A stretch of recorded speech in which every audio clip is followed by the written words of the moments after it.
Hi friends, நான் தான் உங்கள் ஜோதிடர் ஜெயக்குமார் பேசுகிறேன்.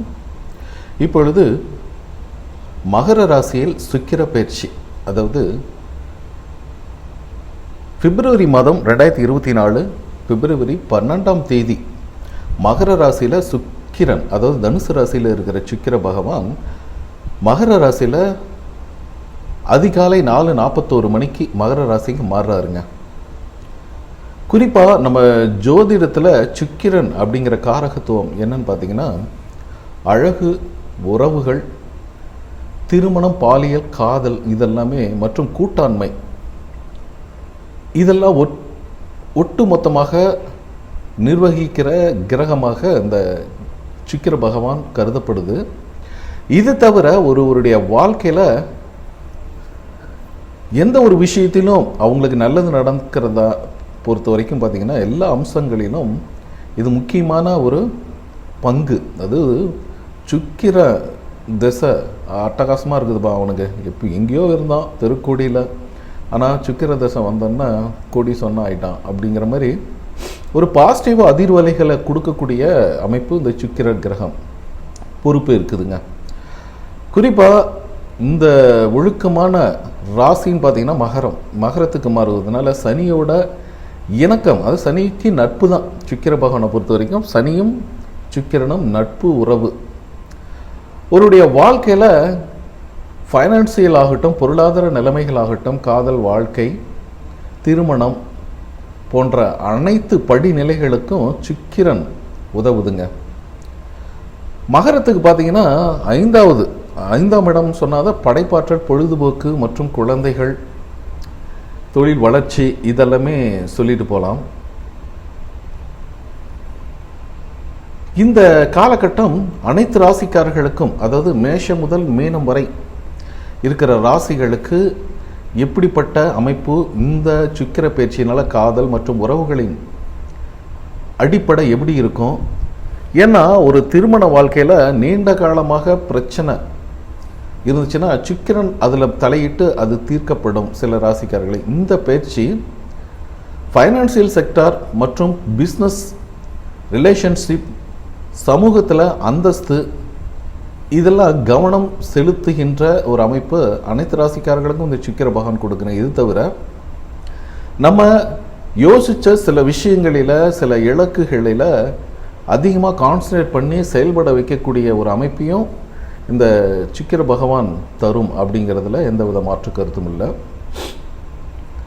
ஒரு சேமிப்பாகட்டும், ஒரு முதலீடுகளாகட்டும், எதிர்காலத்தை திட்டமிடுவதாகட்டும், எல்லாத்திலையுமே பார்த்திங்கன்னா அந்த சுக்கிர பகவான் முன்னின்று தன்னுடைய பணியை செஞ்சு கொடுத்துட்ருக்கிறாரு அப்படிங்கிறது எந்த வித மாற்று கருத்தும் இல்லைங்க.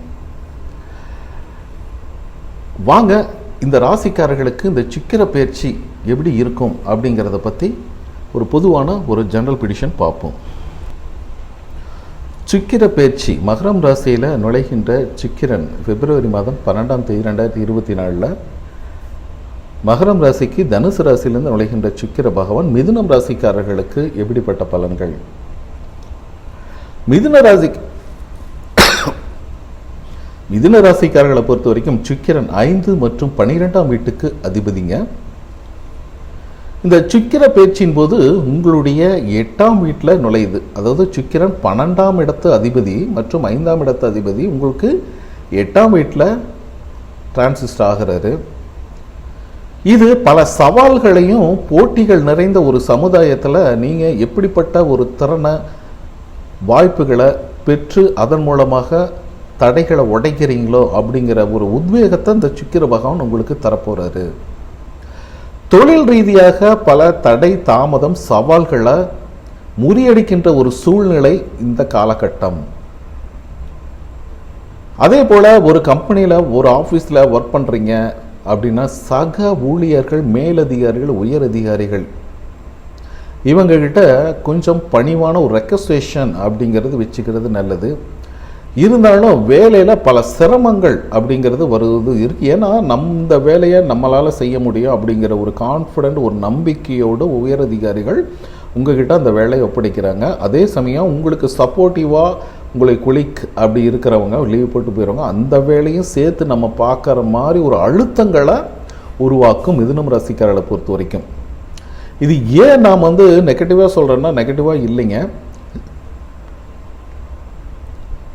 ஒரு பேச்சு நடக்கும் பொழுது அது ராசிக்கு எப்படிப்பட்ட தாக்கங்கள் அப்படிங்கிறது ஒரு முன்னெச்சரிக்கையாக நம்ம சொல்லப்படுவதோ, இதற்கு நீங்கள் மாற்றி ரியாக்ட் பண்ணிட்டு போயிட்டே இருக்கணும். சரிங்களா? இதெல்லாம் மைண்டில் வச்சுக்கூடாது. நல்லதாக சொல்ல அதிகமாக நன்மைகளும், கெட்டதாக சொல்கிறதுனால நல்ல பயங்கர கெட்டது அப்படிங்கிறதெல்லாம் ஒன்றும் இல்லை.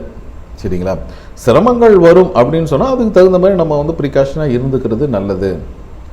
அதே சமயம் பேசும் வார்த்தைகளில் கொஞ்சம் கவனம், உங்களுடைய உறவுகளில் கொஞ்சம் வாக்குவாதத்தை தவிர்ப்பது நல்லது. இருந்தாலும் பார்த்தீங்கன்னா நீங்கள் எந்த அளவுக்கு முயற்சிகள் செய்கிறீங்களோ அந்த அளவுக்கு நல்ல ஒரு லாபங்களும் வரும். ஆனால் செலவுகளும் இருக்குது. இந்த செலவுகள் பார்த்தீங்கன்னா ஒரு நல்ல செலவாக மாற்றிக்கிறது நம்ம கையில் தாங்க இருக்குது. 12ஆம் வீட்டில் மகர ராசியில், அதாவது சுக்கிரன் உங்களுக்கு 12ஆம் வீட்டு அதிபதி மகர ராசியில் பயிற்சி, அது 8, 12. இது சில ஒரு நல்ல ஒரு பாயிண்ட்டுன்னு சொல்லலாம். சரிங்களா? 12க்குரியவன் அதே போல் 5க்குரியவன் அப்படிங்கிறது பார்த்தீங்கன்னா உங்களுக்கு 8ஆம் இடத்துல இருக்கிறது. அது ஒரு திடீர் ஒரு ராஜயோகத்தை அப்படிங்கிறது கொடுக்கறதுக்கு வாய்ப்புகள் அதிகமாகவே இருக்குது. ஒரு கெட்டவன் கெட்டிடில் அப்படிங்கிற மாதிரி ஒரு ராஜயோகம் அப்படிங்கிறதும் இருக்குது. சரிங்களா? என்னென்னா செலவுகள் அதிகமாக இருந்தாலும் நீங்கள் கரெக்டாக ஒரு பட்ஜெட் போட்டு இதுதான் அப்படின்ட்டு ஒரு பிளானிங்கோடு நீங்கள் பண்ணுகின்ற அனைத்து காரியங்களும் உங்களுக்கு வெற்றிகள் தான். நிதி விஷயம், பொருளாதாரம் போன்ற விஷயங்களில் கொஞ்சம் ஒரு புத்திசாலித்தனம், மேன்மை, இயற்கையாகவே மிதுனம் ராசிக்காரர்கள் அதிகமான புத்திசாலிகள்.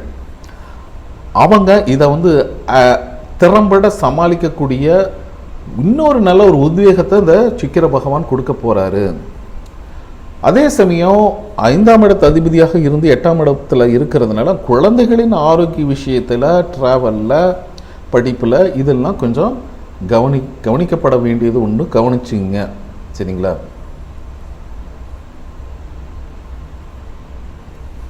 உங்கள் லைஃப் பார்ட்னர் அப்படின்னு பார்த்தீங்கன்னா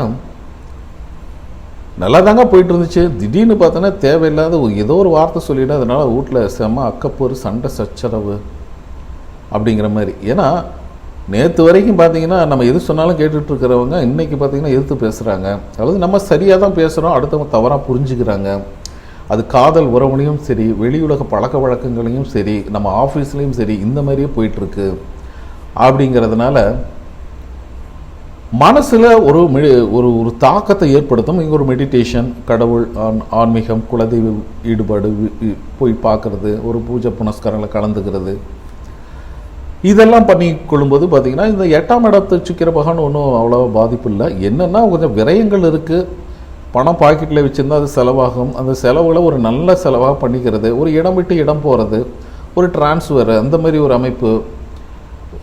ஸோ இந்த காலகட்டத்தை பொறுத்த வரைக்கும் பார்த்திங்கன்னா ஆரோக்கியத்தில் கொஞ்சம் கண்ணு கருத்தமாக விழிப்புணர்வோடு இருக்கணும். அப்படிங்கிறது சிலருக்கு பார்த்திங்கன்னா இந்த இஎன்டி பிரச்சனை, கண் வலி, காது வலி, பல்வலி இதெல்லாம் வருவதற்கு ஒரு வாய்ப்பு இருக்குங்க. ஸோ அதை நீங்கள் கரெக்டாக பார்த்துங்க. தியானம் மற்றும் ஆன்மீக நடவடிக்கைகள் ஈடுபடுவது உங்களுக்கு இந்த காலகட்டம் உங்களுக்கு சாதகமாக இருக்கும். இதை பற்றி மேலும் தெரிஞ்சுக்கணும்னு ஆவல் இருந்தால் ஸ்க்ரீனில் இருக்கிற என்னோடய வாட்ஸ்அப் எனக்கு கான்டாக்ட் பண்ண மெசேஜ் பண்ணுங்கள். அதற்குரிய கட்டணங்கள் செலுத்தி பார்த்துக்கலாம் நீங்கள் விரும்பினால். சரிங்களா? ஓகே, பாய்.